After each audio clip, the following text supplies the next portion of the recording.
자, 마저 몇 문제 더 보겠습니다. 저 열기관 문제예요. 우리 열기관에서 항상 기억해야 될 거는 한 바퀴 돌면 제자리예요. 한 바퀴 제자리. 그래서 우리 뭐 B에서 출발했다고 칠까요?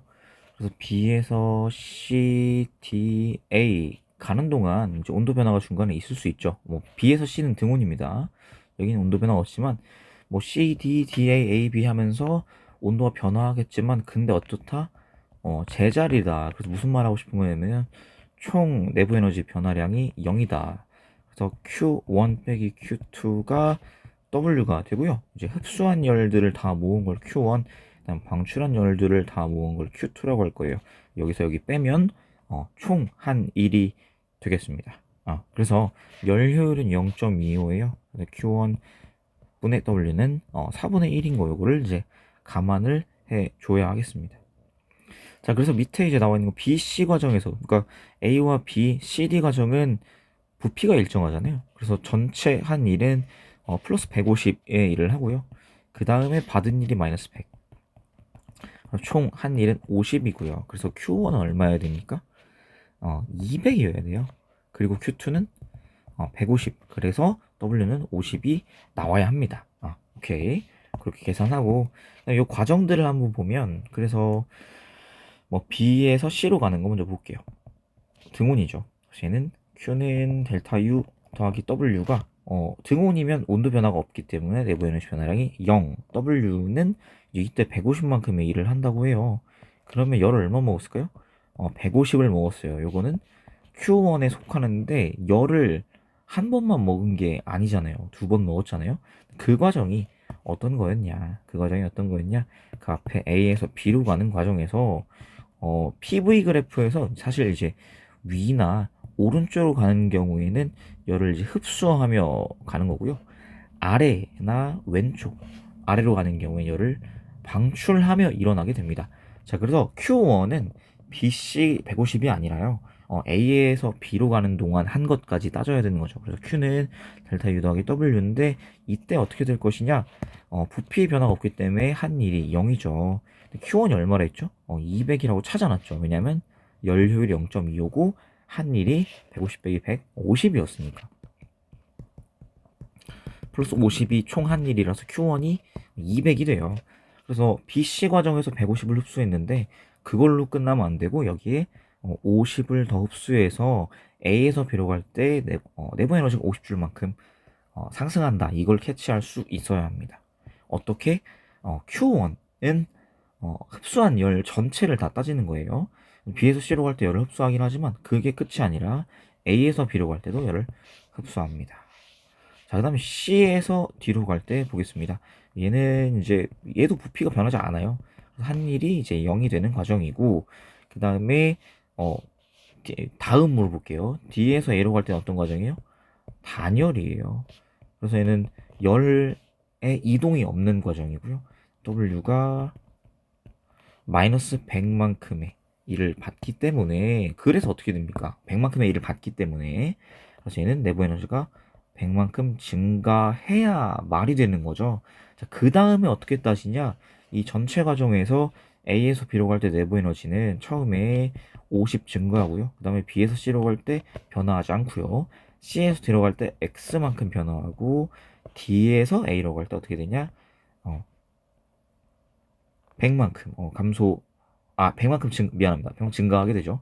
이랬을 때 어떻게 됩니까? 0이 돼야 되기 때문에 이 x값은 얼마나? 마이너스 150이고요. 자, 그래서 여기에다가 어떤 식으로 할까? 마이너스 150을 쓰게 되면 방출한 열이 150. 그래서 Q2가 자연스럽게 마이너스 150 되는 것을 알 수가 있습니다. 자, 그래서 C에서 D로 갈 때 내분의 감소량이 150이다. 요걸 가지고 알 수 있는 거고요. A에서 B로 갈 때 흡수한 열량이 50이다. 왜냐면 Q1이 150이 아니라 얼마니까? 200이니까 여기서 50 흡수했어야 된다. 이게 맞는 말이 되겠고요. 기억 A의 온도는 기체 온도는 A에서가 C에서 높다 하는데 A로에서 C로 갈 때 내부 에너지 얼마 증가했습니까? 50만큼 증가하는 과정이기 때문에 A가 저온, C가 고온이 됩니다. 기억은 틀려서 니은 디귿다 이렇게 가져야 되겠죠. 그래서 열기관 문제에서 항상 기억해야 될 거는 한 바퀴 돌아 뭐한다? 제자리로 돌아온다. 그래서 전체 과정으로 봤을 때 내부 에너지가 변화하지 않는다. 뭐 A에서 출발해서 다시 A로 돌아올 때 온도는 그대로 돌아온다라는 거죠. 이걸 꼭 기억해야 하고요. 그다음 Q1 분의 W로 연료율을 구할 수 있는데 여기 0.25로 제시되어 있어요. W를 알면 바로 Q1을 아는 겁니다. 그리고 Q1은 흡수한 열 전체인데 B에서 C로 갈 때 150을 흡수하잖아요. 근데 이건 Q1이 아니잖아요. 그쵸? 여기에다가 이 경우에 한 번 더 흡수한다. A에서 B로 갈 때 한 번 더 흡수하기 때문에 A에서 B로 가는 동안 흡수하는 열, 열 에너지가 플러스 열이 50줄이 되겠습니다. 그래서 내부 에너지 증가량이 플러스 50이 되는 거죠. 니은디귿 답은 4번 이렇게 풀어주면 되겠고요. 요거 이런 방식으로 정확히 뭐 이건 사실 X 안 세웠어도 여기만 Q2이기 때문에 뭐 이렇게 알 수는 있었습니다. 아무튼 지워 놓을게요. 자, 그 다음에 12번은 이제 상대성, 특수상대성 이런 문제죠. 여기서 뭐 맨날 나오는 거 B의 시간은 C의 시간보다 느리게 간다. 이제 시간 지연 현상에 대해서 물어보는데요. 근데 B랑 C랑 A가 보기에 둘 다 움직이고 그 둘의 속력이 다르죠. 근데 그 속력이 누가 빠르냐? 빠를수록 시간이 많이 느려집니다. 빠를수록 많이 내가 보기에 빠를수록 상대적인 속력의 크기가 클수록 시간이 지연됩니다. 다음 또 어떻게 됩니까? 길이가 수축됩니다. 시간이 이제 느리게 간다라는 표현이고요. 짧아진다라고 표현 뭐 이렇게 나올 거예요. 그래서 요걸 한번 해석을 해보면 B랑 C 중에 누가 더 빠르냐를 어떻게 판단하냐면 P가 볼 때 한번 보도록 하겠습니다. 좀 읽어봐야 될 것 같은데 관찰자 A가 이제 정지이고요. PQ에 대해 정지이고 A가 볼 때 광원 PQ에서 동시에 방출된 빛이 동시에 도달한다. 그러니까 그 말은 요 길이가 같았다는 거겠죠. 그래서 여기는 이제 검출기는 중점에 있습니다. 그래서 A가 볼 때 P와 검출기까지 거리, 그 다음에 Q와 검출기까지 거리가 같은 거예요. 이거는 B랑 C가 봐도 기하학적 비율이 가 없습니다. 길이 B 변화는 없고요. 근데 뭐가 바뀌냐? 길이가 변화하죠. 무슨 말이냐? 둘 다 짧아질 거예요. 근데 그 길이 B는 똑같기 때문에 어떻게 보일 거냐면 B가 봐도 PQ, P와 검출기 사이의 거리, 그 다음에 Q와 검출기 사이의 거리는 같아 보일 거고요. C가 봐도 P와 검출기 사이의 거리, Q와 검출기 사이의 거리는 같아 보일 겁니다. 그러니까 길이는 다르게 보이나 길이의 비율은 똑같다라는 거예요. 무슨 말인지 이해되시나요? 길이는 짧아 보이지만 길이의 비율은 변하지 않는다. 이걸 꼭 이해해 주셔야 되겠습니다. 자, 그래서 일단 두가 같은 거리예요. 근데 P와 Q 사이의 거리는 B에서 볼 때랑 C에서 볼 때 B가 더 길다. 근데 B에서 볼 때랑 C에서 볼 때는 고유 길이가 아닙니다. 얘는 짧아진 길이고요. C에서보다 크다니까 C에서는 많이 짧아진 길이죠. 이렇게 이해할 수 있겠죠. 그래서 빠를수록 많이 짧아지기 때문에 속력은 VB보다 VC, C가 더 빠르구나라고 볼 수 있습니다. 자, 그러다 보니까 시간도 더 많이 느리게 합니다. B의 시간은 조금 느려지고요. C의 시간은 많이 느려집니다. 그래서 B의 시간이 C의 시간보다 빠르게 가게 되죠. 기억은 틀린 겁니다. 근데 B의 관성계에서 보기에 어떻게 되고 있는 거냐면요. B가 볼 때 B 자신은 정지해 있고 이제 A가 오른쪽으로 움직이는 겁니다. 광원도 오른쪽으로 움직이고 검출기도 오른쪽으로 다 움직이는데 근데 이제 광원에서 빛이 한번 발사되고 난 후에는 어떻게 되냐면 광원의 이동은 고려하실 필요 없어요. 광원의 이동은 고려 안 하는 거고요. 무슨 말이냐? 적어 놓을게요. 광원 이동은 고려하지 않고 뭐를 고려하냐? 검출기 이동을 고려해야 합니다. 자, 그래서 우리 한번 생각해 볼게요. 총을 쏘는 경우 한번 생각해 봅시다. 이제 내가 여기서 열로 총 표적이 있어요. 내가 총을 쏜 사람의 표적을 보고 쐈는데 내가 좀 잘못 쏜 것 같아. 그래서 총을 쏘고 난 후에 옆으로 이동하면 혹시 총알의 궤적은 지정을 받을까요? 내가 표적으로 쐈다고 생각했는데 사실은 표적이 이쪽에 있었던 거예요. 그래서 나는 지금 이쪽으로 총알을 쐈거든요. 총알을 쏜 후에 내가 총을 쏜 내가 아래로 이동했어요. 그러면 궤적은 어떻게 되나요? 총을 쏜 후에 내가 이동했어요. 혹시 오른쪽 아래 내려오는 게 아니라 어떻게 되죠? 그냥 이대로 쭉 가죠. 그래서 빛 맞게 되겠죠. 빛도 마찬가지입니다. 빛도 마찬가지입니다. 광원에서 빛이 발사된 후에 광원이 움직인다고 빛의 궤적이 바뀌는 건 아니에요. 오케이? 자, 그런데 이런 건 있죠. 내가 총을 쏘는데 움직이는 궤적을 향해 쏴요. 그래서 내가 여기 있었던 광원이 요렇게 움직인다라고, 광원이 아니라 검출기가 이렇게 움직인다고 생각한다면 검출기를 맞추려면 난 이렇게 쏘면 안 맞고요. 어떻게 해야 맞아요? 요렇게 쏴야 맞아요. 그래서 움직이는 검출기가 움직인다면 검출기에 도달할 때까지, 빛이 검출기에 도달할 때까지 가는 궤적에 변화가 생긴다. 이걸 생각하셔야 되겠어요. 자, 그래서 어떻게 되냐면, 광원에서 빛이 발사돼요. 광원에서 빛이 발사됩니다. P와 Q에서 각각 발사되는데, 근데 이제 B가 보기에는 이 검출기가 이제 오른쪽으로 이동했죠. 그런데 얘네들은 지금 A의 관성계에서 보기에 한 장소, 여러분, 이거 설명드릴 게 되게 많은데, 제가 이제 영상 그 전에 상대성 이론 올려놓은 거 한번 참고해 주시면 좋을 것 같습니다. 한 장소에서 동시에 일어나는 것은 다른 어떤 관성계에서 봐도 무조건 동시에요. 근데 두 장소 동시는 절대적이지 않습니다. 상대적이에요. 자, 그래서 여기서 한 장소는 검출기에 모이는 게 한 장소에 동시에 일어나는 거죠. 그래서 검출기 동시 도착은 확실한 거예요.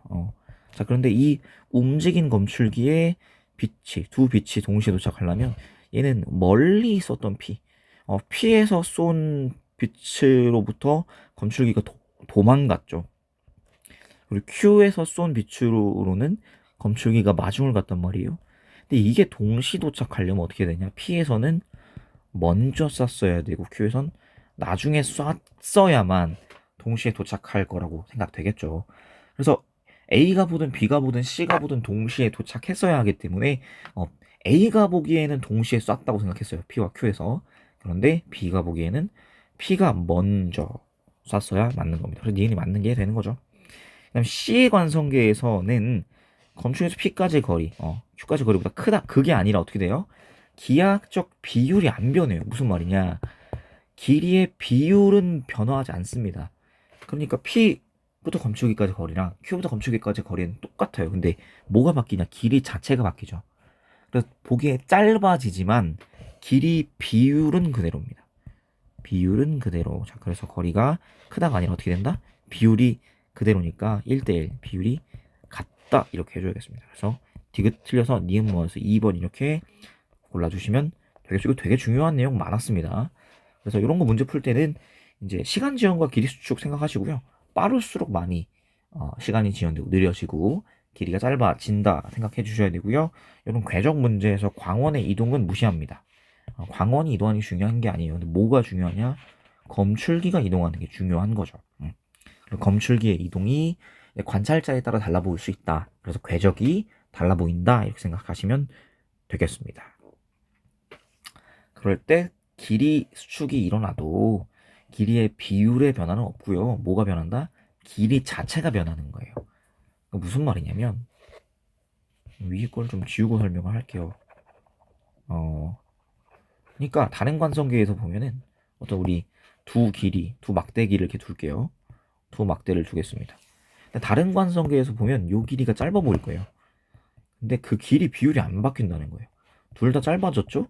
근데 그 두 막대의 길이가 똑같은 건 여전하다는 거야. 뭔 말인지 이해됐어요? 짧아는 지는데 두 막대의 길이가 동일하다는 사실은 안 바뀐다는 거예요. 요거 염두에 두셔야겠고, 뭐 이렇게 물어볼 수도 있겠어요. 한 내 관성계에 측정한 길이비가 2배예요, 2배. 얘가 L이고 얘가 2L이라고 칩시다. 자, 그럼 다른 관성계에서 볼 때는 이게 각각 짧아져요. 각각 뭐 L''으로 짧아지고, 얘는 이제 근데 얘는 2L 프라임으로 짧아진다는 거예요. 그래서 길이 비율은 동일해요. 길이 비율은 동일. 그러나 길이가 짧아지죠. 오케이, 요거 헷갈리시면 안 됩니다. 길이 비율이 바뀌지 않습니다. 그러니까 상이 일그러져 보인다거나 뒤틀려져 보인다거나 이런 일은 없습니다. 오케이. 자, 그 다음에 이제 수직 길이가 수축하지 않는다는 건 기억하셔야겠죠. 수직 길이는 수축 안 합니다. 운동 방향의 수직 길이는 수축하지 않는다. 요 문제 사용은 안 됐습니다만 알아두셔야 합니다. 내용이 참 많았어요, 그죠? 자, 그 다음에 13번 내용을 좀 볼게요. 13번을 보면 이건 다이오드예요. PN 접합 다이오드고 이제 P에서 N으로 P의 양극 N이 음극이 연결되는 게 우리가 순방향이라 하고요. 이러면 흘러요. 근데 이제 반대로 연결해 놓으면 안 흘러요. P. 근데 여기 보면 B에 연결한 경우는 어떻게 연결하든 어떻게 됩니까? 이게 아니죠. A와 맞네요. B에 연결한 경우에는 뭐 어떻게 연결하든 A에도 안 흐르고 B에도 안 흐른다.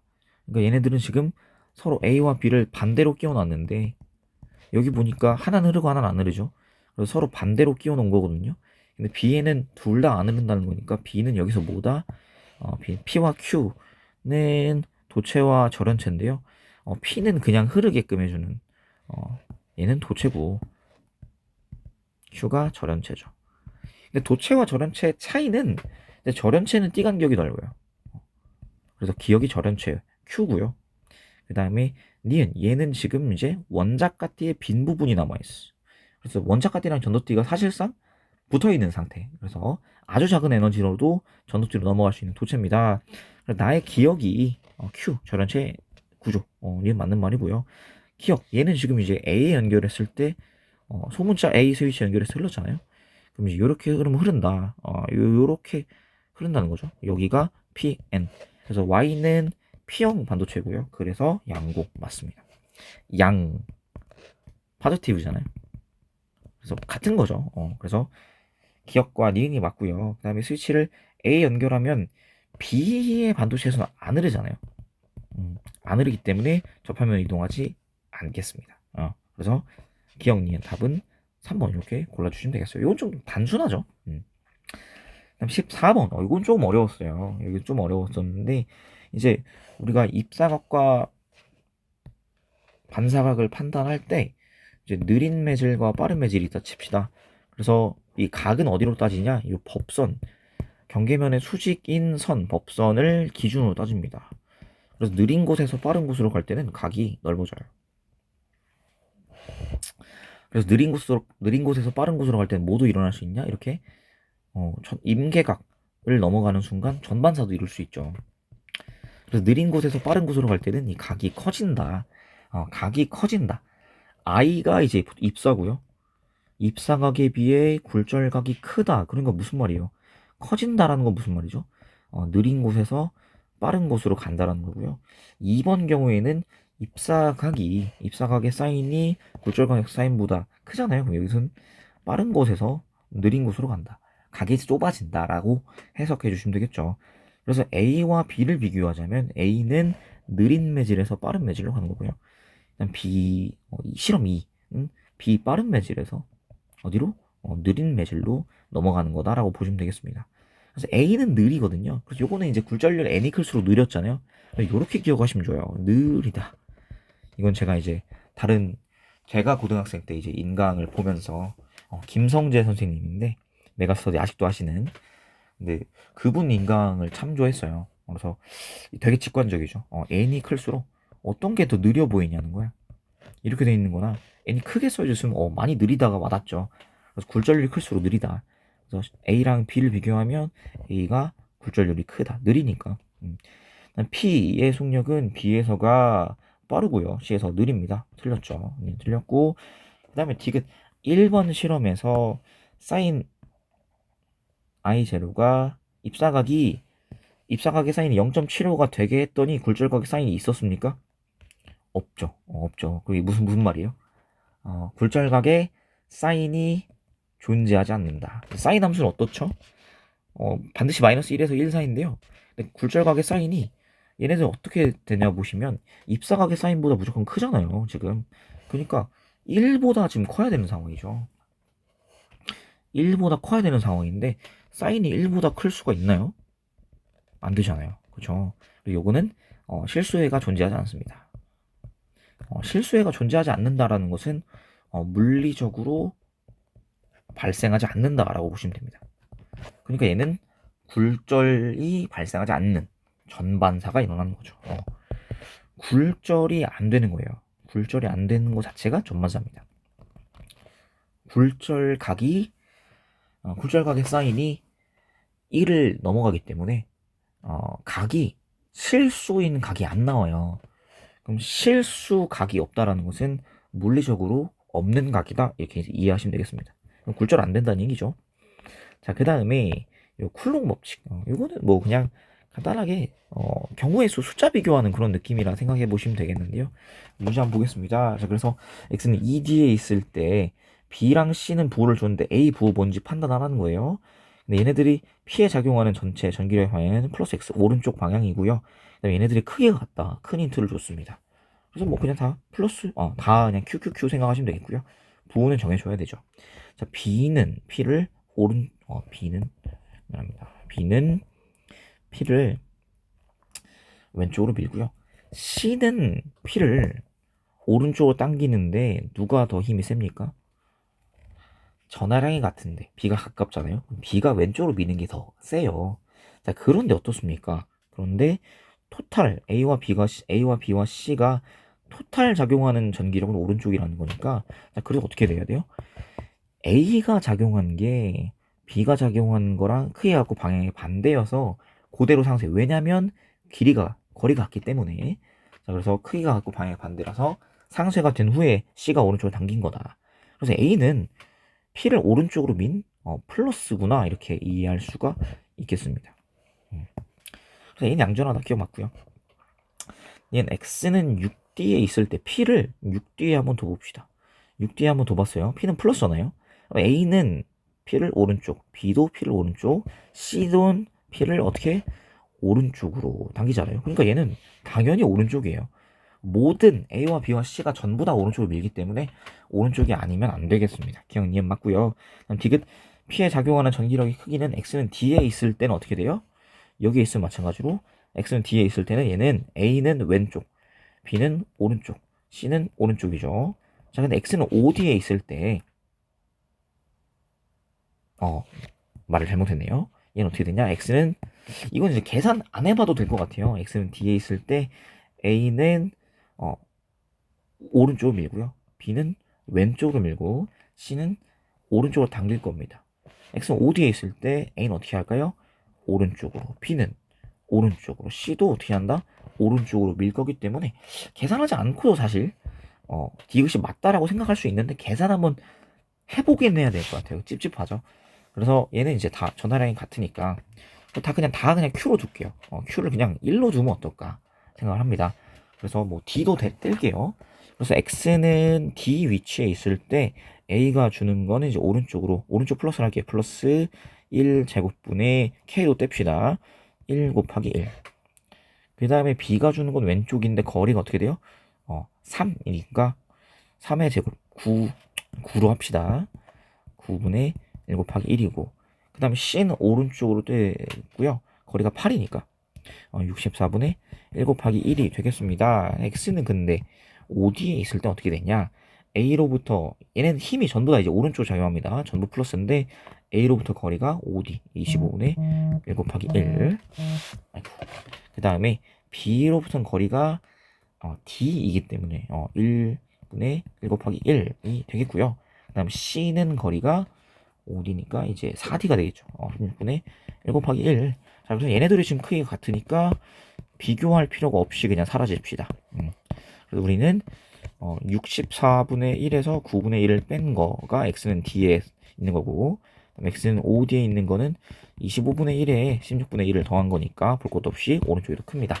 그래서 기억니은 디귿 답은 5번이 되겠죠. 이런 경우에는 사실은 방향이 세 힘의 방향이 전부 다 같을 때 계산을 정확하게 해봐야 되지만 굳이 안 해도 더 크다라는 걸 알 수는 있어요. 분모에 제곱이 들어가기 때문에 분모에 제곱이 들어가기 때문에 웬만하면 그런데 이건 사실 문제가 가령 분자의 전하량이 가령 A와 B, C 전하량이 다른 경우 이거는 무조건 계산해야 됩니다. 무조건 계산. 근데 전하량이 QQQ로 크기가 같기 때문에 이거는 굳이 안 해도 되는 상황이었어요. 그래서 기억 니은 디귿이고요. 16번 여기까지 한번 보면 좋겠는데 그래서 P의 Q 물질파 파장의 역수예요. 물질파 파장 람다를 어떻게 나타내죠? 람다는 P분의 H로 나타냈었습니다. 그럼 람다분의 1은 뭐예요? 는 H분의 P가 되겠죠. 여기는 H분의 P가 써있는 거예요. P는 뭐죠? MV잖아요. 그래서 H분의 MV가 여기 써있는 겁니다. 기억 P의 질량은 그러니까 M이고 그 다음에 속도가 요 점을 이용합시다. 속도가 V0일 때 얘를 H로 나눈 것이 뭡니까? Y0입니다. 그래서 M은 이항하면 V0분의 Y0 H가 되네요. 기억 맞는 말이죠. 그 다음에 Q 얘는 이제 중성자 혹은 헬륨 원자인데요. 얘네들이 지금 질량이 어떻게 되는지 누구 질량이 더 큰지를 볼 거예요. 그래서 지금 여기 요 값은 H분의 MV잖아요. 자, H분의 MV는 뭐에 비례할까요? 질량에 비례하잖아요. 그쵸? 그래서 P랑 Q 중에 질량이 누가 큰 거예요? 질량이 P가 더 크고 Q가 질량이 작다라고 볼 수 있겠죠. 그러면 누가 헬륨 원자랑 중성자 헬륨 원자는 질량수가 아이고 중성자를 먼저 썼네요. 헬륨 원자는 보통 이제 이렇게 쓰잖아요. 아마도 이렇게 쓸 거고 그다음 중성자는 이렇게 쓸 거라서 질량수가 4배 이상 차이 나기 때문에 당연히 헬륨 원자가 더 무거울 겁니다. 그래서 P가 헬륨이고요. Q가 중성자네요. 그래서 니은 맞는 말이고. 디귿 물질파 파장이 같을 때 그럼 무슨 말이에요? 물질파 파장 어떻게 세는데? 람다는 P분의 H인데 람다가 같다고 그랬어요. 람다 동일 H는 플랑크 상수입니다. 그러니까 상수 숫자니까 이게 다를 수가 없죠. 그럼 뭐가 똑같은 거예요? 운동량이 같다는 얘기예요. 운동량이 같을 때 P 어떻게 될 수 있죠? 운동량의 크기 어떻게 됩니까? 루트 EM2K 이거 기억해야 합니다. 물질파 이론할 때 상당히 많이 나오는데 근데 이때 물질파 파장이 같으니까 뭐 같냐? 운동량의 크기 같아요. 이게 지금 동일한 거예요. 요 안에 있는 내용도 동일하겠네요. 자, 이 상태에서 E는 숫자니까 그냥 두면 되겠고요. 질량이 큰 것과 질량이 작은 게 있겠죠. 자, 그러면 요 두 경우가 동일하려면 질량이 큰 것에서 운동 에너지는 작고 질량이 작은 것에서 운동 에너지가 크겠다. 질량이 누가 커요? P 헬륨이 크기 때문에 운동 에너지는 작다. 맞는 말이 됩니다. 기억님들 답은 5번 이렇게 해주시면 되겠고요. 이 문제가 생소했을 이유는 이제 세로축의 물질파 파장 분의 1을 놨어요. 그래서 람다 분의 1을 놨어요. 그럼 람다 분의 1이 람다는 P분의 H니까 람다 분의 1은 H분의 P겠지 이렇게 이해를 해주시면 되겠고요. 여기에는 질량과 이게 비례하잖아요. 그래서 이게 큰 쪽 그러니까 높이 그려지는 쪽 P가 질량이 크구나. Q 질량이 작다. 왜냐면 세로축의 값 높이가 지금 P가 크고 같은 속력일 때 P가 크고 Q가 작잖아요. 그럼 Q의 질량이 작은 거구나 이렇게 이해하시면 되겠죠. 그리고 이제 운동량 이게 왜 이렇게 나오냐면 운동에너지 EK는 2분의 1 mv 제곱이죠. 자 그래서 요거는 분모와 분자의 m을 한 번씩만 더 곱해 봅시다. 그럼 2m분의 m 제곱 v 제곱이라서 이것을 2m분의 p 제곱으로 운동 에너지를 나타낼 수 있어요. 자 그래서 이거를 가지고 p 제곱이 2m 2k고요. 그래서 이거를 이제 양변의 루트를 취하면 절대값으로 나오겠죠. 제곱근. 그래서 2m 2k가 운동량의 크기가 되겠습니다. 이걸 가지고 비교를 했고요. 운동량이 같다라는 거잖아요. 물체가 파장이 같을 때 운동량이 같으니까 질량이 큰 게 운동 에너지는 작겠다. 그래서 P가 질량 크니까 기억, 니은, 디귿 답은 5번 이렇게 골라주시면 됩니다. 여기까지 하고 나머지 문제들은 제가 금방 또 올리도록 하겠습니다.